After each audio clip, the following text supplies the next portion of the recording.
Mayong adlaw katawhan sa Dios sa Archdiocese sa Osamis.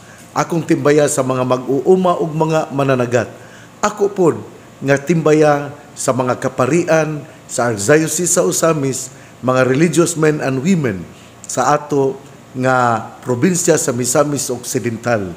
Sa laktod nga pagasulti, ako karon anaa diri sa Roma uban sa mga kaobispuhan sa Mindanao. Mga 42 kami nga miapil nining maong pag-anhi sa Roma agi og pilgrimage nagpanaw padulong diri dinhi sa Roma. Kay ato mo yun ning obligasyon sa obispo nga moari gyud sa Roma. Mao nga nining piyesta sa Our Lady of Sorrows nining adlaw ato nga gisaulog ang ato nga pagpakig-uban sa mahal nga Birhen Maria nga adunay mga pag-antos. Siya usa ka inahan nga dunay gitawag og 7 ka mga pag-antos, the 7 sorrows of Mary. Pero sa dili pa ta mo padayon nining 7 ka mga pag-antos ni Mama Mary nga nasulat dinhi sa ato nga Biblia, ako usa nga basahon ang atong ebanghelyo karon. Ang atong ebanghelyo atong kutloon sumala sa ebanghelyo ni San Juan. Duol sa krus ni Hesus nagbarug ang iyang inahan ug ang igsuon sa iyang inahan, si Maria nga asawa ni Cleopas ug si Maria Magdalena. Sa pagkakita ni Hesus sa iyang inahan ug sa tinun-an nga iyang gimahal nga nagbarog didto, mingon siya sa iyang inahan, "Babay, ania ang imong anak." Unya mingon siya sa tinun-an, "Ania ang imong inahan." Sukad niadto gipatipon si Maria pagpuyo sa tinun-an. Ebanghelyo sa tong Ginoo, daygon ikaw o Kristo. Mga igsuon, sa tilan sa krus adunay duha ka babay, adunay 3 ka babay, si Mama Mary, ang iyang igsuon nga si Maria nga asawa ni Cleopas ug si Maria Magdalena. Sa tulo ka babay ang dinha sa tiilan sa krus. Ug ingon man usab dunay usa ka apostoles ang gimahal nga pinangga nga tinun-an ni Hesus nga mao si San Juan ang ebanghelista. Pero ari sa kining atong ebanghelyo.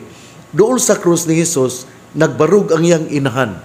Kini biyang pagbarug ni Mama Mary sa tiilan sa krus, gapakita biya ni nga si Mama Mary aduna gayoy lig-on o dili emotional nga pagkababay.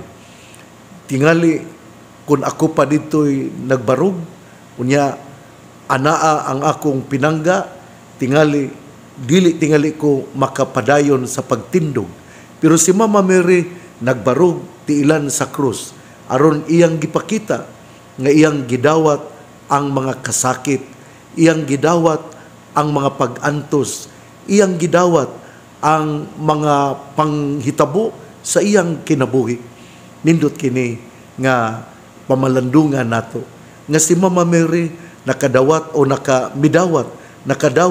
sa mga panghitabo sa iyang kinabuhi. Ang kamatayon sa iyang anak, sa pagkatao ni Hesus nga gabitay sa krus, usa ka masakit nga talan-awon. Pero si Mama Mary nakadawat sa mao nga panghitabo. Kini ba kana bang ato ba ning pamalandungan nga sa ato dayong kinabuhi dunay gyud ay mga pag-antos ug importante nga kita makadawat nining maong mga problema. Usahay gud dili man ta makadawat sa mga problema. Usahay gud kining mao na nga ang uban tingali kanang mohimo og mga dautan tungod kay dili sila makadawat sa mga panghitabo sa kinabuhi.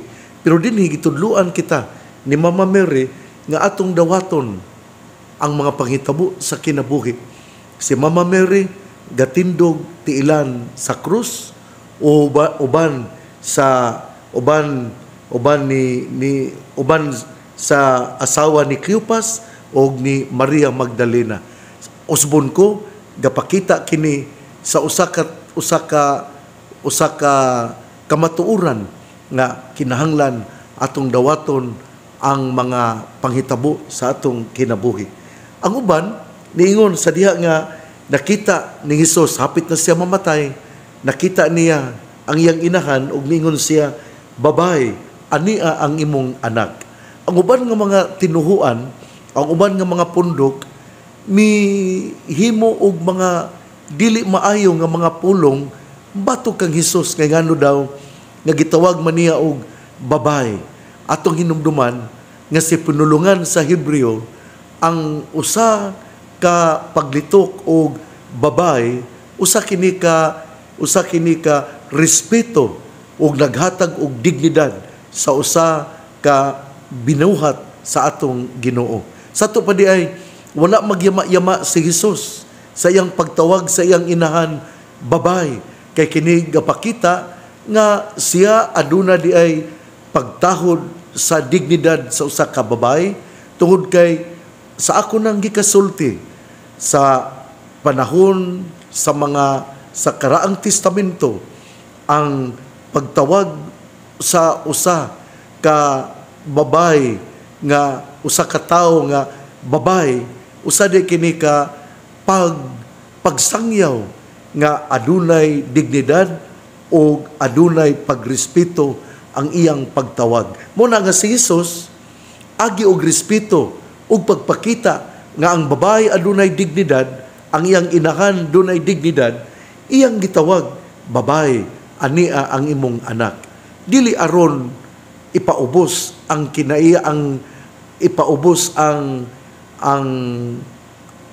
dignidad ni Mama Mary, kundili iyang gitahod kaysa ako nang gikasulti sa pinulungan sa Hebreo ang paglitok sa usa ka binuhat nga babay, tungod kay babay manggayod siya, usa day kini ka pagrespeto o paghatag pag-ila sa dignidad sa usa ka tawo nga mao ang babay. Unya nakita po niya ang iyang tinun-an nga pinangga ug mingon siya, ania ang imong inahan. Ug sukad ni adto gipatipon si Maria pagpuyo sa tinun-an. Mao kini ang kasaysayan sa ato nga ebanghelyo nining adlawng Lunes. Duha gyud ka punto. Una, gitawag ni Hesus si Mama Mary nga babay aron iyang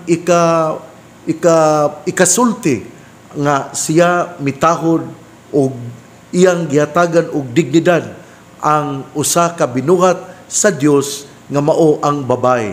Sa ako nang gikaingon, ang background mao nga sa mga Hebreo kung musangpit na sila sa usa ka formal nga pagtawag sa usa ka binuhat nga mao ang female, ilang tawgon og babay. Agi og respeto og pag-ila sa dignidad. Og dinhi usab si Mama Mary gitugyan ngadto sa apostoles nga mao si San Juan nga ebanghelista ug yang giingnan, ania ang imong inahan. Sa ato pa diay si Mama Mary ato dayng gidawat sa mga gidawat ni San Juan nga magbubunyag, ni San Juan nga ebanghelista, si Mama Mary nga iyang inahan, kita usab nakadawat sa mao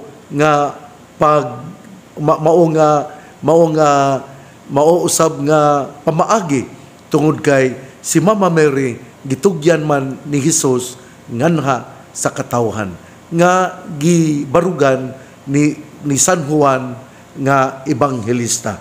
Mori kita sa kapistahan karon. Sa ako nang gikaingon, piyesta karon sa gitawag og kining ang Our Lady of Sorrows. Karon mao ang kapistahan sa ato nga inahan nga adunay titulo nga mga Our Lady of Sorrows, babae nga adunay mga pag-antos.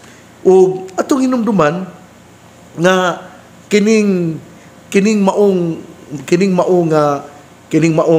kapistahan, una sa tanan kini namugna kini, nagsugod kini ang maong kapistahan didto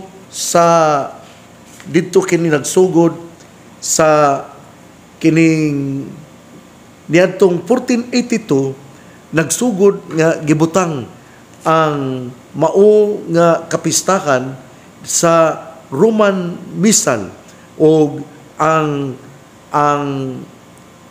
titulo mao ang Our Lady of Compassion.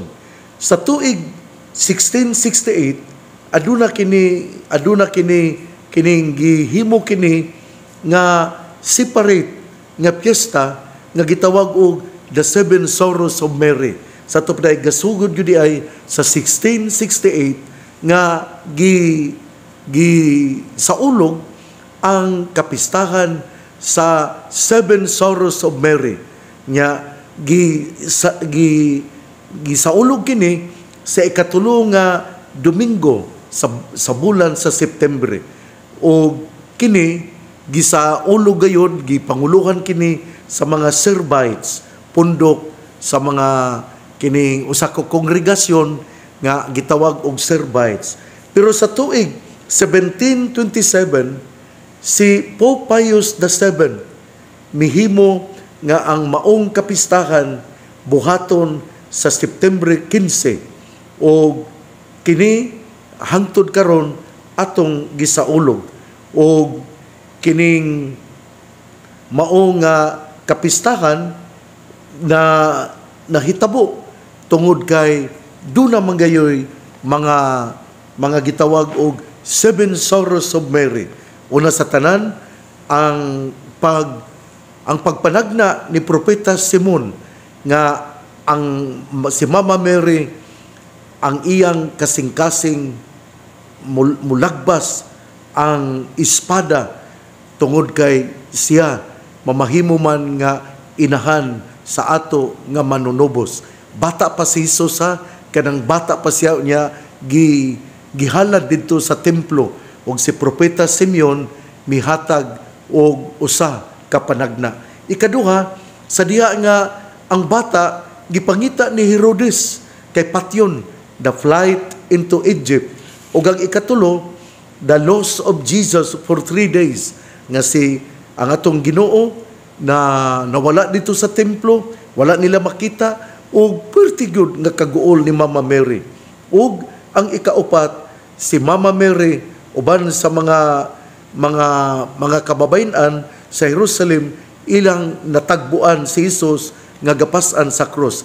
Atong hinumduman ang una, Simeon's prophecy; ikaduha, the flight into Egypt; ikatulo, the loss of Jesus for 3 days in the temple; ikaupat, Mary meets Jesus carrying the cross; ikalima, the crucifixion and death of Jesus; ang ikaunom, the dead body of Jesus is taken down from the cross and placed on the lap of Mary.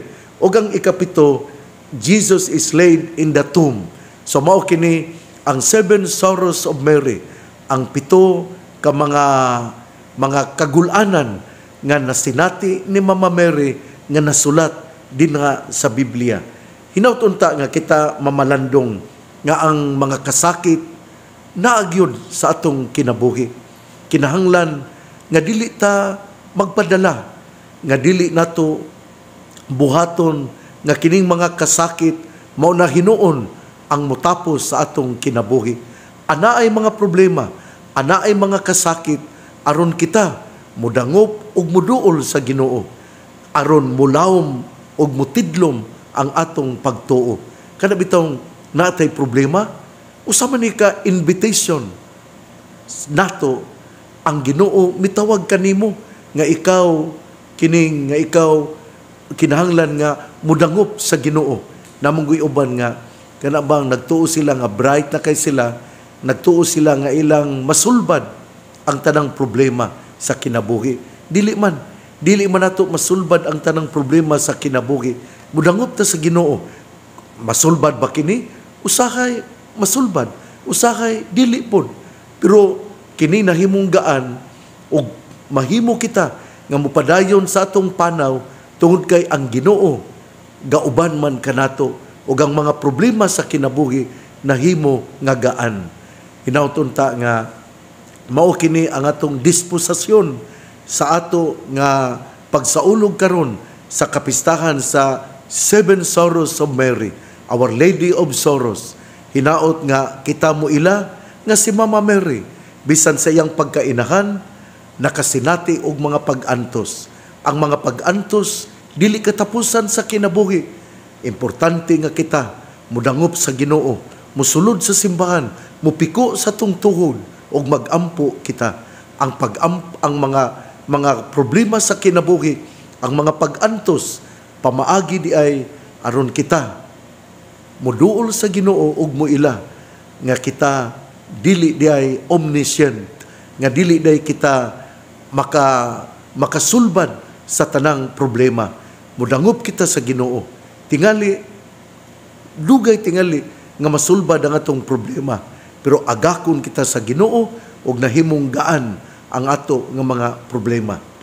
Si Mama Mary, anaa tiilan sa krus, galantaw gatanaw sa iyang anak ang tawhanon nga Hesus, nga sa later on duha manggod ang kinaiya sa atong ni Hesus, ang iyang pagkatao ug ang iyang pagka-Dios. Sa pagkatawhanon gilansang siya sa krus apan kita sayod nga siya mabanhaw. Sa ikatulo ka adlaw mabanhaw siya, pero ang pagpakita ni Mama Mary nga siya mitindog tiilan sa krus, gapakita kini nga siya nakadawat sa mga pagsulay, mga pag-antos sa kinabuhi. Ikaw, ako, kitang tanan, hinaot nga dili kita magpinutong sa mga pag-antos, mga problema sa kinabuhi. Wala kini magpasabot nga atong hunusan, atong hunuson ng atong kinabuhi tungod kay dili kita makasulbad sa mga problema sa kinabuhi. Dili gyud naagi mga problema nga dili ta makasulbad apan wa ni magpasabot nga gibiyaan kita sa Ginoo. Atong sangpiton ang Ginoo kay ang Ginoo muuban sa atong panaw ug mamahimong gaan ang atong problema. Ang maayong balita nga mong pulong ni Jesus, ang ayang pamation, pamalandungan ug paningkamutan nga mapuy-an. Bulahan ang tawo nga namati sa pulong sa Ginoo, sama sa kahoy nga gitanom, daplin sa usa ka sapa, kansang dahon dili gayud malaya. Tempo sa timbunga, siya mamunga. Igsuon, ugma na usab. Ako nang gikasulti ang mga kaobispuhan sa Mindanao, ania karon sa Roma. Sa laktod nga pagkasulti, nagbilin lamang ako og pamalandong, aria ako sa Roma. Iampo ko kamo dinhi sa St. Peter's Basilica. Iampo ko kamo sa mga simbahan nga among pag-aadtuan. Ako gahalad nining maong mga anining misa unya o sa mga butang nga ngayan nga ihalad apan kamo, labi na gayon ang Archdiocese of Ozamis, labi na gayon ang mga kaparian, labi na gayon ang mga religious men and women, ang tanan nga katawhan sa Archdiocese sa Ozamis, akong ihalad ngadto sa Ginoo. Sa akong pagsulod sa St. Peter's Basilica, ako usab nga iampo ang atong gobernador, si Governor Attorney Henry Swaminal, uban sa iyang pinangga nga asawa, si Attorney Pearl Fuentes Swaminal, sa ato nga mga congressmen sa 1st District, si Congressman Jason Almonte, sa ato nga 2nd Distrito, si Congressman Sancho Fernando Ando Waminal, sa ato nga party list nga congressman, si Congressman Henry Indy Waminal Jr. Atong ihalad ang ato nga mga mayor dinhi sa Dakbayan usab sa Usamis, si Mayor Sam Fuentes, sa tanan nga mga mayores sa tibuok nga mga munisipyo Dakbayan sa tibuok nga probinsya sa Misamis Occidental. Usbon ko, giampo ko kamo sa akong pagsulod sa Basilika ni San Pedro, ako ta kamong gihalad ngadto sa Ginoo. Ang pangaliya sa mahal nga Birhen Maria nga gisangpit sa mga misamisnon nga birhen sa kuta, ang Ginoo magapanalangin kanatong tanan sa ngalan samahan sa Anak o sa Espiritu Santo. Amen. Sa mga problema, padayon kita nga moampo sa atong pagsaulog nining kapistahan sa Our Lady of Sorrows.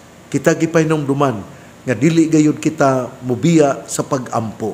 Ang pag-ampo maoy ato nga kusog aron kita mupadayon sa tong panaw. Usa kini ka gasa, ang pag-ampo gasa sa Ginoo aron kita malig-on sa atong pagpanaw padulong sa iyang gingharian. Happy Fiesta sa Our Lady of Sorrows. Sa mga nagsaulog silang adlaw natawhan, padayon kita nga magpasalamat sa Ginoo. Padayon kita nga musangpit ni Mama Mary. Mudagkot kitag kandila nganha sa shrine, kuta shrine, dinhi sa Dakbayan sa Usamis. Atong isulti sa Birhen sa kuta ang atong mga kaguol, mga kalipay, ang ato nga mga pangandoy sa kinabuhi.